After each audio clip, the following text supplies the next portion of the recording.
बच्चों, आज हम सीखेंगे फॉर्मूला मास यूनिट, हिंदी में बोलते हैं द्रव्यमान इकाई सूत्र। ये कक्षा 9th में है, आपने देखा भी होगा। जैसे कि आपसे कहा जाए कि एक क्वेश्चन इस तरीके से पूछ रहे कि बताइए H2O का मास बताइए कितना होगा, कैलकुलेट द मास। और उसमें आप कहे कि इसका 1U है और ऑक्सीजन का 16U है, और आपसे पूछ रहा है फाइंड द मास। क्या पूछ रहा है? फाइंड द मास या द्रव्यमान या फॉर्मूला मास यूनिट पूछा रहा है। तो आप किस तरीके से सॉल्व करेंगे?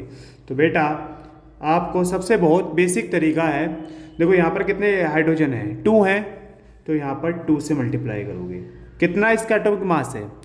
1U है, तो यानी कि 1 से। अब दूसरे एटम पर जब आओगे आप, देखो ये एक एटम अलग है हाइड्रोजन का, ये दूसरा एटम है, तो यहाँ पर आप प्लस लगाओगे, ठीक है। और अब कितने ऑक्सीजन के एटम है? 1 है। कितना एटॉमिक मास है इसका? इसका एटॉमिक मास है 16। आप देखोगे इसको मल्टीप्लाई करोगे 2 और इसका आएगा 16, दोनों को जोड़ोगे तो इतना आएगा। कोई परेशानी? आगे देखिए, एक और एग्जाम्पल हम कर सकते हैं, जैसे कि कैल्शियम ऑक्साइड के लिए गए तो देखो कैल्शियम का होता है 40 यूनिफाइड होता है और ऑक्सीजन का होता है 16U। कोई परेशानी? तो देखो बेटा इसमें किस तरीके से करो, तो देखो कैल्शियम सिर्फ एक एटम है, तो इसलिए 1 से मल्टीप्लाई करोगे। और इसके एटॉमिक मास कितना है इसका? 40। या एटॉमिक नंबर भी मास नंबर भी कह सकते हो।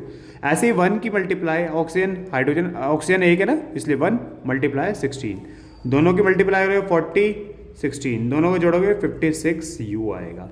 ठीक है, आ गया?